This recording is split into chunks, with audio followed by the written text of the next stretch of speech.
बिस्मिल्लाहिर्रहमानिर्रहीम। Dear students, अस्सलाम वालेकुम। सब्जेक्ट है हमारा ऑपरेटिंग सिस्टम और टॉपिक हम डिस्कस कर रहे थे मल्टी थ्रेडेड प्रोग्रामिंग। आज इसका सेकंड पार्ट है और प्रीवियस लेक्चर में हमने प्रोसेस, थ्रेड्स और मल्टी थ्रेडेड प्रोग्रामिंग के कुछ बेसिक कॉन्सेप्ट्स देखे थे। तो ये कोर्स आउटलाइन आपके सामने है, इसमें आप ये देख सकते हैं। ये हमारा टॉपिक ये चल रहा है मल्टी थ्रेडेड प्रोग्रामिंग।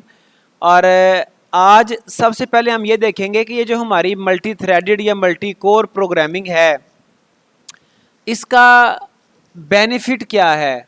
और वो बेनिफिट हम अमदाल लॉ एक यूज़ होता है थ्योरी में, उसके ज़रिए से मैं आपको समझाता हूँ कि इसका बेनिफिट क्या है। अमदाल लॉ असल में है क्या, ये एक फार्मूला है जो कि सिस्टम को मल्टी कोर प्रोग्रामिंग से, मल्टी थ्रेडेड प्रोग्रामिंग से जो बेनिफिट होना होता है, जो स्पीड अप मिलता है, जितना जल्दी से प्रोसेसिंग हो जाती है, वो स्पीड अप कैलकुलेट करता है ये formula. Amdahl's law is a formula which gives the theoretical speed up, ठीक है जी, in latency of the execution of a task at fixed workload that can be expected of a system whose resources are improved. जहाँ पर system के resources improve हो गए हैं, और यहाँ पर रिसोर्सेज से मुराद कोर्स हैं, सीपीयूज हैं, ठीक है जी, प्रोसेसर्स हैं। जो सीपीयू, जो कोर इम्प्रूव हुई हैं, उस इम्प्रूवमेंट की वजह से सिस्टम को जो थ्योरेटिकली स्पीड अप मिला है, जो उसका काम जल्दी हो गया है, वो कैलकुलेट करने के लिए अमदाल लॉ यूज़ किया जाता है। It is named after computer scientist Gene Amdahl and was presented at the AFIPS spring joint computer conference in 1967। ये कॉन्फ्रेंसेस होती हैं, रिसर्च आर्टिकल उसमें छपते हैं।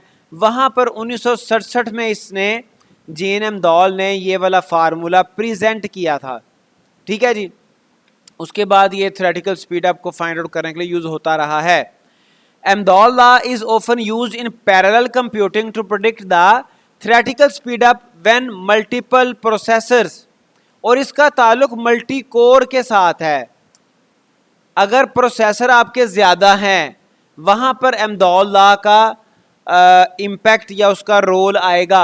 If there is only a single core, if there is a single processor, फिर Amdahl law वहाँ पे apply ही नहीं होता। बात समझ आई? For example, if a program needs 20 hours using a single processor, अगर किसी प्रोग्राम को 20 घंटे चाहिए एक प्रोसेसर के साथ एग्जीक्यूट होने के लिए, and a particular part of the program which takes 1 hour to execute can not be parallelized. अब उन 20 घंटों में से 19 घंटे का तो प्रोग्राम या 19 घंटे का पार्ट ऐसा है जिसको हम पैरेलल कर सकते हैं, जिसको हम पैरेलल वे में एग्जीक्यूट करवा सकते हैं, जबकि 1 घंटे का टास्क ऐसा है जिसको हम पैरेलल कर नहीं सकते, वो सीरियल ही चलना है। कई काम होते हैं ना ऐसे जो जो डिवाइड नहीं हो सकते, ठीक है जी, तो वो जो काम है वो सीरियल होंगे, वो पैरेलल नहीं होंगे। उस पार्ट के ऊपर आपका स्पीड अप डिपेंड कर रहा होगा। Okay, while the remaining 19 hours, 19 hours में देखें तो ये 0.95 यानी कि 95% बनता है ओवरऑल आपके प्रोसेसिंग टाइम का।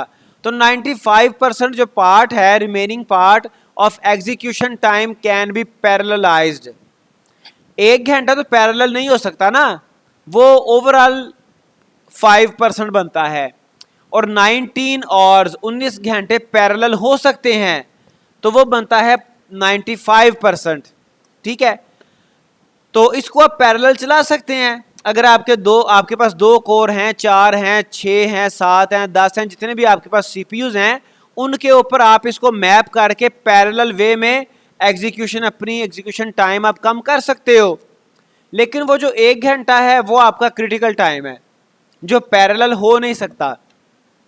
But 0.05 which is 1 or which is 5% part of the program cannot be parallelized. then regardless of how many processors are devoted to be parallelized execution of this program, the minimum execution time cannot be less than that critical 1 hour. आप चाहे 100 core लगा लें, 100,000 CPUs यहाँ पे आप लगा दें, install कर लें, लेकिन वो जो पार्ट है 5% जो कि पैरेलल हो ही नहीं सकता, that part is a critical part, जो कि आपकी ओवरऑल प्रोसेसिंग को इम्प्रूव होने नहीं देगा. ठीक है जी. एनीवे इन सारे पैरामीटर्स के होते हुए हम लॉजिकल अपना speed up, theoretical speed up हम फाइंड आउट कर सकते हैं. Okay, so this one hour is critical one. Amdahl's law can be formulated in the following way. ये इसका फार्मूला है. एस लेटेंसी इसे आप कह सकते हैं, या जो उसमें आपके थ्योरेटिकल स्पीड अप में जो जिस चीज़ ने देर करवानी है, ठीक है जी, वो आप फाइंड आउट कर सकते हो. इज इक्वल टू फार्मूला है 1/1 minus P plus P over S. अब इसमें पी और एस से क्या मुराद है? जो लेफ्ट साइड पे एस आपको नजर आ रहा है that is the capital S. जो राइट साइड पे फार्मूला में पी ओवर एस है ये आपका स्मॉल एस है. यहाँ पर क्या है जी, जो लेफ्ट साइड वाला एस है, S latency is the theoretical speed up of the execution of the whole task. पूरे टास्क में थ्योरेटिकली कितना स्पीड अप पॉसिबल है वो तो आपने फाइंड आउट करना है. Small S is the speed up of the part of the task that benefits from improved system resources. जो आपके सिस्टम रिसोर्सेज इंप्रूव हुए हैं, ठीक है, पहले 1 कोर थी, अब 4 हो गई हैं, 3 हो गई हैं, 10 हो गई हैं, वो आपका एस है जो आपके रिसोर्सेज इंप्रूव हुए. और यहां पर रिसोर्सेज से मुराद सीपीयू है, एक्चुअली नंबर ऑफ सीपीयूज. ठीक है जी. P is the proportion of execution time that the part benefiting from improved resources originally occupied. तो जो improved resources की वजह से जिस पोर्शन ने, जिस प्रोपोर्शन ने, जिस पार्ट ने बेनिफिट लेना है वो P है. ठीक है जी. अब देखें जी, in the previous example 95% portion of process is subject to speed up. 95% 19 घंटे वो पोर्शन है जो कि स्पीड अप हो सकता है. ठीक है जी. And the portion which will get benefit of speed up twice of original. Twice of original मतलब उसके रिसोर्सेज डबल हो गए. पहले 1 कोर था, अब 2 कोर हो गए, तो एस हो गया 2. अगर वो 4 टाइम तो एस हो जाएगा 4. It will depends. So by using Amdahl's law overall speed up will be this. Formula ये आ गया आपका एस इक्वल, इसको सिंपल इक्वेशन में लिख दिया, एस इक्वल 1/1 माइनस पी. बल्कि यहाँ पे ये जो आपका पार्ट है ये वाला राइट साइड वाला, इधर भी यहाँ पे भी एक ब्रैकेट होनी चाहिए, पैरेंथेसिस, जिससे क्लियरली पता चले कि 1/, में ये सारी आपकी इक्वेशन है. ठीक है जी. एनीवे तो ये जो P था 0.95 था, 1 माइनस 0.95 और प्लस 0.95 डिवाइडिंग बाई 2. जब इसको सॉल्व करेंगे तो 1 माइनस 0.95 आ गया 0.05, और ये जो है इसका हाफ करेंगे, 2 पे डिवाइड होगा, ये आ जाएगा 0.475. और जब इसको आप ऐड करके ये आपका अल्टीमेटली 0.525 आएगा, और इसको 1 पे डिवाइड करोगे, 1 डिवाइडिंग बाय 0.525, तो आंसर आएगा 1.907. इसका मतलब ये है कि आप 1.9 इतना तकरीबन स्पीड अप कर सकते हो थ्योरेटिकली. ठीक है जी. अब ये इससे ज़्यादा हो सकता था, लेकिन वो जो 1 आवर है ना वो क्रिटिकल है. Okay, the trend towards multi core system. अच्छा, ये आपको इसके एम्दाल्स की समझ आ गई कि हमारे पास एक पोर्शन होता है जो कि क्रिटिकल होता है, जिसके ऊपर आपकी सारी परफॉर्मेंस डिपेंड कर रही होती है. आप इसको एक और एग्जांपल से समझ सकते हो. फ़र्ज़ करें कोई टीम वर्क है, एक ऑफिस में चंद लोग काम कर रहे हैं.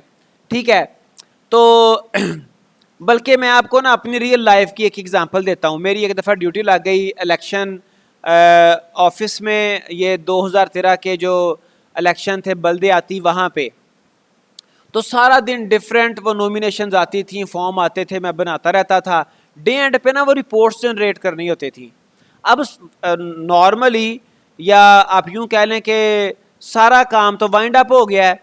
अब वहाँ पे हमारे ऑफिस में कह लें तकरीबन 10-12 लोग थे। उनमें से कुछ 4-5 थे जो क्लरिकल काम कर रहे थे, फॉर्म रिसीव कर रहे थे उनको। तो उसको मैंने ना कंसोलिडेटेड रिपोर्ट बनानी होती थी, फिर वो डिफरेंट फॉर्म्स बना के उनका प्रिंट आउट लेना होता था। अब 5 बजे फ़र्ज़ करने का टाइम एंड होता है ना, अब 5 बजे तक कोई भी आ सकता था, वो फॉर्म में कोई वैल्यू, कोई कैंडिडेट चेंज हो सकता था। एग्जैक्टली 5 बजे के बाद अब मैंने उसको कंसोलिडेट करना है, उसकी समरी बनानी है, फिर प्रिंट आउट निकालने हैं। अब सारे मेरे इर्द गिर्द खड़े हैं कि जी हुन जी जनाब त्याड़ी ही दे रहा है, ठीक है। तो वो जो मेरा काम था उसमें डिपेंडेंसी ये थी कि जब टाइम ख़त्म होना है ऑफिस का ऑफिशियल टाइम, उसके बाद मैंने काम स्टार्ट करना है, और वो सारी जो लेटेंसी थी वो मेरे उस काम के ऊपर डिपेंड कर रही थी। तो ऐसा कई दफ़ा होता है कि आप किसी भी काम को जब छोटे पार्ट्स में डिवाइड करते हो तो कोई एक पार्ट ऐसा होता है जिसको फर्दर डिवाइड नहीं किया जा सकता, उसके ऊपर सारे का सारा जो प्रोसेस है, सारे का सारा जो टाइम है वो उसके ऊपर फिर डिपेंड कर रहा होता है। बात समझ आई? तो ये आपका अहमदुल्ला। अच्छा, अब जो आपके इसमें कुछ प्रोग्रामिंग चैलेंजेस आ जाते हैं multi core programming, multi core जो है वो प्रोग्रामिंग में the trend towards multi core system continues to place pressure on system designers and application programmers to make better use of the multiple computing cores। अब कभी भी ऐसा नहीं होता कि आप सिस्टम अच्छा डिज़ाइन कर लें, उसका आर्किटेक्चर अच्छा बना लें तो आपके सिस्टम की परफॉर्मेंस बढ़ जाएगी। आपका हार्डवेयर अच्छा हो तो सिस्टम की परफॉर्मेंस बढ़ जाएगी, ऐसी कोई श्योरिटी नहीं है। या फिर आप क्या करें कि जी आप अच्छा प्रोग्रामिंग कर लें तो सिस्टम की परफॉर्मेंस बढ़ जाएगी, ऐसा कुछ नहीं होता। आपकी दोनों चीज़ें पैरेलल में चलेंगी। अगर आपका सिस्टम का आर्किटेक्चर अच्छा है, हार्डवेयर अच्छा है, और दूसरी तरफ आपका जो ओएस है या आपका जो सिस्टम सॉफ्टवेयर है वो अच्छा नहीं है, तो परफॉर्मेंस आपकी अचीव नहीं होगी। ठीक है जी। कॉमन सी एग्जांपल, आपका सिस्टम 64 बिट है, आर्किटेक्चर सिस्टम डिज़ाइन आपका 64 बिट है, लेकिन आपके पास जो ओएस इंस्टॉल है वो 32 बिट है, तो अल्टीमेटली क्या होगा, परफॉर्मेंस आपकी जो है वो सही नहीं होगी। अगर सिस्टम आर्किटेक्चर 64 बिट है और ओएस भी 64 बिट है, देन परफॉर्मेंस आएगी। तो यही सीन यहाँ पे भी। Designers of operating system must write scheduling algorithm that use multiple processing cores to allow the parallel execution, ठीक है जी, shown in the following figure. तो आपको जो ना वो एक ऐसी स्केजुलिंग स्कीम्स यूज करना पड़ती हैं कि वो मल्टीपल कोर्स के ऊपर आप अपने प्रोसेसेस को मैप करवा लो। ठीक है। दूसरे लफ्जों में ऑफिस में वर्कर बहुत सारे हैं, अब मैनेजर का काम है कि काम को उन तमाम वर्कर्स के ऊपर डिवाइड करे और वो वर्कर्स उसको जल्दी जल्दी से निपटा लें।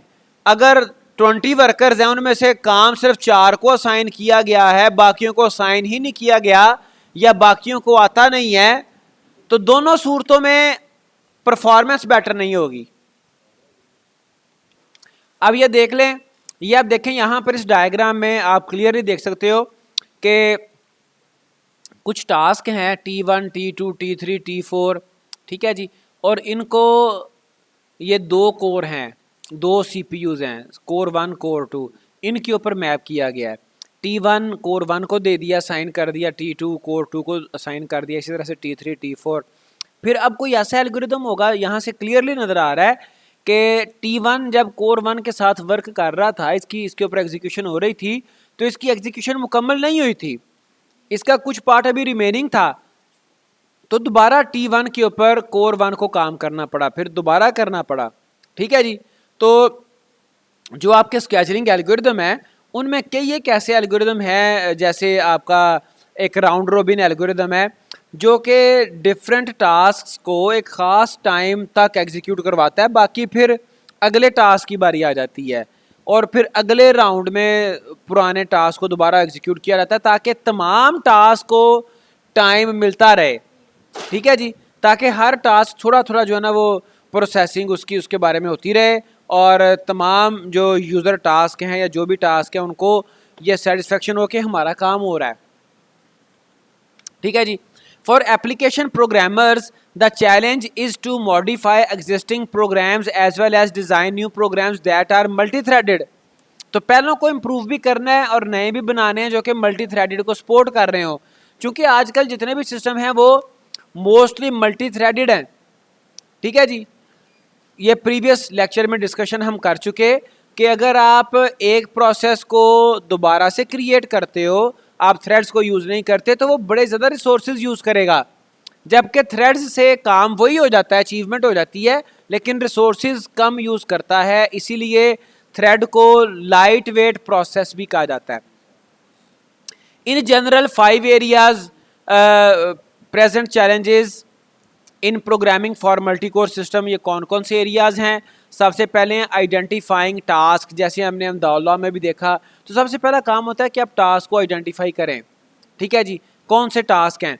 This involves examining application to find areas that can be divided into separate concurrent task. वो पोर्शन आपने देखना है जिसको आप छोटे टास्क में डिवाइड कर सकते हो। और डिवाइड करने का पर्पज़ क्या है कि आप उन टास्क को डिवाइड करके मल्टीपल कोर्स के ऊपर जो है वो उनके साथ प्रोसेसिंग करवा लें। ठीक है जी। अगर हॉल में 500 चेयर्स हैं तो और वर्कर हैं 20 या 50 वर्कर हैं, तो आप कहते हैं जी 10-10 चेयर सारे निकालें यहाँ से हॉल से, तो हॉल खाली हो जाएगा। डिवाइड कर दिया ना। तो सबसे पहला task, ideally tasks are independent of one another and thus can run in parallel on individual cores. अगर तो वो सारे टास्क बिल्कुल इंडिपेंडेंट हैं, फिर तो वो बड़ी इजीली आप उसको स्पीड अप अचीव कर लेते हो। बट इफ़ सम टास्क और part of the task is dependent है या फिर वो डिवाइड नहीं हो पा रहा, तो वो फिर वही अहमदुल्लाह वो फिर क्रिटिकल आपका टास्क होगा, क्रिटिकल पोर्शन होगा। ओके तो उसके बाद है बैलेंस। फिर बैलेंस भी ज़रूरी है। देखें ना, जैसे मैंने आपको कमरे की एग्जांपल दी, हॉल की एग्जांपल दी, 500 चेयर्स हैं, 50 वर्कर हैं। एक वर्कर जनाब 50 चेयर्स उठा रहा है, दूसरा 3 उठा रहा है, तीसरा जो है वो 40 उठा रहा है, चौथा जो है वो एक भी नहीं उठा रहा चेयर। तो ये बैलेंस नहीं है, उससे परफॉर्मेंस नहीं आती। While identifying tasks that can run in parallel, programmer must also ensure that the task perform equal work of equal value। ठीक है जी, उनमें एक इक्वालिटी, उनमें एक जो है वो बैलेंस होना चाहिए ताकि आपकी ओवरऑल परफॉर्मेंस जो है वो इम्प्रूव कर जाए। In some instances a certain task may not contribute as much value to the overall process as other task. बाज़ औक़ात ऐसा भी होता है कि कोई टास्क ओवरऑल जो है वो टास्क में ना वो उसका कंट्रीब्यूशन कम होता है। ठीक है जी। Using a separate execution code to run that task may not be worth the cost. तो आप उसको किसी सेपरेट कोर के साथ एग्जीक्यूट नहीं करवाते, बल्कि किसी और टास्क के साथ ज्वाइन कर लेते हो। मसलन वही हॉल की चेयर्स की बात कर लो और आप साथ उसमें ना हॉल के कुछ कोई 2-3 यू कैन से के स्विचेस हैं, पावर स्विचेस, वो भी स्विच ऑफ करने हैं। तो आप किसी एक वर्कर को कह देते हो जो आपको लगता है बड़ा एफिशिएंट है, आप कहते हो जी कि आपने 10 चेयर्स भी उठानी है और आपने फिर एंड पे ये स्विचेस भी ऑफ करने हैं। 3 स्विचेस हैं, 4 स्विचेस हैं ओवरऑल हॉल के। ठीक है जी। तो वो एडिशनल काम आप उसी एक कोर के साथ, इसी एक लेबर के साथ आप करवा रहे हो। लेकिन अगर आप एक जो पर्सन है, जो एक वर्कर है, सेपरेटली सिर्फ वो स्विचेस ऑफ करने के लिए लगा देते हो, तो वो सिर्फ स्विच ऑफ करके तो वो वेला। ठीक है जी। इस तरह की चीज़ें भी यहाँ पे बैलेंस भी आपने अचीव करना होता है, जिससे आपकी ये सारे प्रोग्रामिंग चैलेंजेस हैं और पर्पज़ इनका सिर्फ ये है कि आपका ओवरऑल जो सिस्टम की परफॉर्मेंस है वो इम्प्रूव कर जाए। तीसरा है डाटा स्प्लिटिंग। फिर जैसे टास्क को डिवाइड किया जाता है ऐसे डाटा को भी स्प्लिट किया जाता है। Just as applications are divided into separate task, the data accessed and manipulated by the task must be divided to run on separate cores. तो डाटा को भी डिवाइड किया जाता है। ठीक है जी। टास्क डिवाइड करने का और डाटा डिवाइड करने का जो असल एक्टिविटी है वो एक सेंस में तो कॉमन है, वहाँ पर भी डिवाइड कर रहे हैं, यहाँ पर भी डिवाइड कर रहे हैं, लेकिन वहाँ पर टास्क है, यहाँ पर डाटा है और दोनों में डिफरेंस है। ठीक है जी। ओके डाटा डिपेंडेंसी, इसको भी देखना होता है। The data accessed bye the task must B examined for dependencies between 2 और मोर टास्क। जो एक डाटा डिपेंड कर रहा है किसी दूसरे टास्क के डाटा पर, तो जो डिपेंडेंट टास्क है उसको आप लेटर, उसको आप बाद में एग्जीक्यूट करवाते हो। पहले किसको करवाते हो? जो इंडिपेंडेंट है वो पहले एग्जीक्यूट हो जाए, इंडिपेंडेंट है। जो डिपेंडेंट है वो बाद में एग्जीक्यूट हो, ताकि वो जिसके ऊपर डिपेंड कर रहा है, जिस डाटा के ऊपर, वो ऑलरेडी वो प्रोसेस हो चुका हो। ठीक है जी। Okay, when one task depends on data from another, programmers must ensure that the execution of the task is synchronized. उसकी तरतीब अच्छी होनी चाहिए, to accommodate the data dependency, ताकि डाटा डिपेंडेंसी को अकोमोडेट किया जा सके। फॉर एग्जाम्पल, आप कोर्स पढ़ रहे हैं, यहाँ पे अगर आप अपने सेमेस्टर सिस्टम की बात करें, आप कोर्स पर पढ़ रहे हैं ऑब्जेक्ट ओरिएंटेड प्रोग्रामिंग, ठीक है, लेकिन ये जो ऊप कोर्स है ये किसी और कोर्स के ऊपर डिपेंड कर रहा था। वो कोर्स क्या था? Programming fundamentals. वो आपने अगर पढ़ा नहीं है प्रोग्रामिंग फंडामेंटल तो प्रॉब्लम आएगी। अगर ना पढ़ा हो, अगर आपने फर्स्ट सेमेस्टर में प्रोग्रामिंग फंडामेंटल्स ना पढ़ा हो और ऊप आप पढ़ना शुरू कर दें, तो फिर ये प्रॉब्लम है ना कि आपका जो ऊप है। ओके जी, next is testing and debugging. When a program is running in parallel on multiple cores, many different execution paths are possible. ठीक है, तो जाहिर जैसे आपके प्रोग्रामिंग में जो आपके वो कंट्रोल स्ट्रक्चर होता है, उसमें आपको पता है कई पाथ बन जाते हैं। स्विच स्टेटमेंट है, इफ कंडीशंस है, इफ एल्स इफ, ठीक है, and so on. Testing and debugging such concurrent programs is inherently more difficult than testing and debugging single threaded application। तो ये जो आपके मल्टी थ्रेडेड हैं, इनको टेस्ट करना, डिबग करना, ये थोड़ा सा चैलेंजिंग टास्क है। तो ये भी एक चैलेंज है आपका ना, टेस्टिंग डिबगिंग का भी।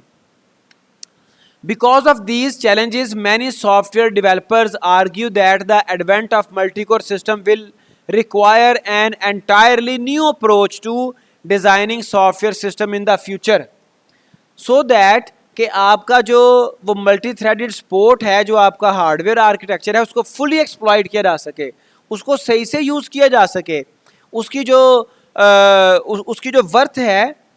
जैसे मैं आपको मतलब मिसाल देता हूँ कि हज़रत अली रज़ी अल्लाह ताला अन्हो फरमाते हैं कि मुझे दो चीज़ों का ना एक वो रहेगा रंज सा, शिकवा सा, कि जितना मेरे पास इल्म था उतना किसी ने मुझसे पूछा ही नहीं।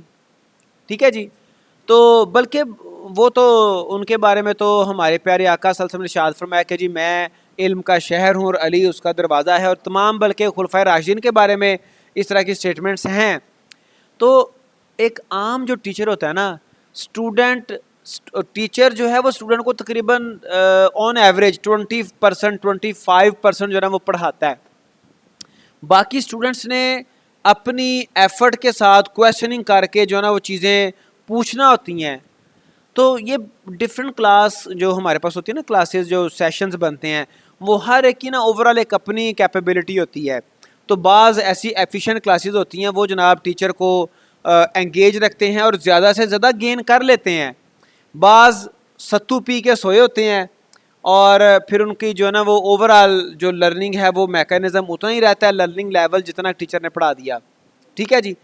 तो ऐसे ही जो आपके सिस्टम की कैपेबिलिटी थी, कैपेसिटी थी, उसको एक्सप्लॉइट करने के लिए, उसको फुली जो है वो यूज़ करने के लिए सॉफ्टवेयर भी आपके बड़े स्पेशलाइज्ड और उसके लिए बड़ी स्पेशल अप्रोच आपको चाहिए। ठीक है। Similarly many computer science educators believe that software development must be taught with increased emphasis on parallel programming. तो आपको सॉफ्टवेयर जो डेवलपमेंट वो भी पढ़ना चाहिए ताकि आप उसको अपने आर्किटेक्चर को अच्छे से यूटिलाइज़ कर सकें। अच्छा जी, नेक्स्ट है टाइप्स ऑफ पैरेललिज्म। जैसे अभी प्रीवियसली भी डिस्कस हुआ कि दो तरह की पैरेललिज्म पाई जाती है। एक टास्क को आप डिवाइड करते हो, उनको पैरेलल आप एग्जीक्यूट करवाते हो, फिर डाटा को भी आप डिवाइड करते हो, डाटा की भी जो है ना वो पैरेललिज्म होती है। In general there are two types of parallelism, data parallelism and task parallelism. ठीक है जी। Data parallelism focuses on distributing subsets of the same data across multiple computing cores and performing the same operation on each core। तो data को parallel कर दिया, तमाम course के ऊपर सेम डाटा उसके ऊपर ऑपरेशन परफॉर्म हो रहे हैं। Consider for example summing the contents of an array of size n।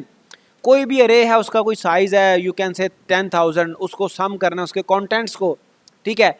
On a single core system one thread would simply some the elements 0 to n-1, जितने भी उसके n है, 10,000 है, तो 0 to n-1 उसने सिंगल कोर ने सबको सम करना है, ठीक है जी। On a dual core system however thread A running on core 0 could sum the elements from 0 to n dividing by 2-1, ठीक है जी।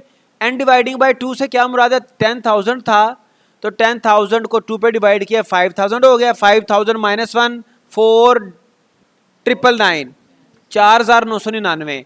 While thread be running on core 1 could sum the elements n dividing by 2, यानी कि 5,000 से लेके 5,000 से लेके तो 10,000 - 1 तक वो उसको कैलकुलेट कर लेगा। बात समझ आई।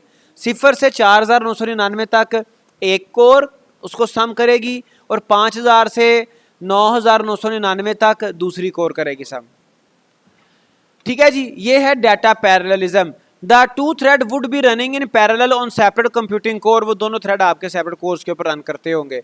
Task parallelism involves distributing not data but task threads across multiple computing core. Each thread is performing a unique operation, her thread का अपना एक टास्क होता है, अपना एक काम होता है, डिफरेंट नेचर का हो सकता है। Different threads may be operating on the same data or they may be operating on different data. अब वो सिनेरियो डिफरेंट हो सकते हैं, वो सेम डाटा के ऊपर भी वर्क कर सकते हैं, डाटा डिफरेंट भी हो सकता है। Consider again our example above, जो प्रीवियस एग्जाम्पल उसको देखें।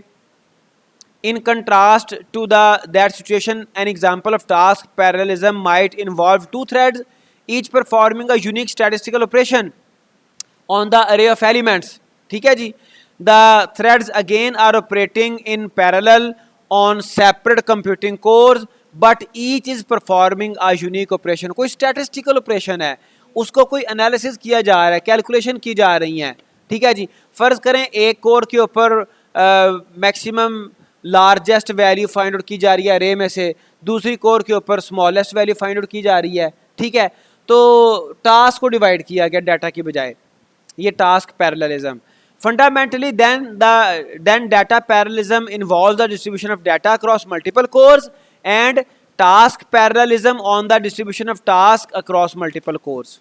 दोनों में यही डिफरेंस है कि मल्टीपल कोर्स के ऊपर एक में डाटा को डिवाइड किया जा रहा है जबकि दूसरे में टास्क को डिवाइड किया जा रहा है।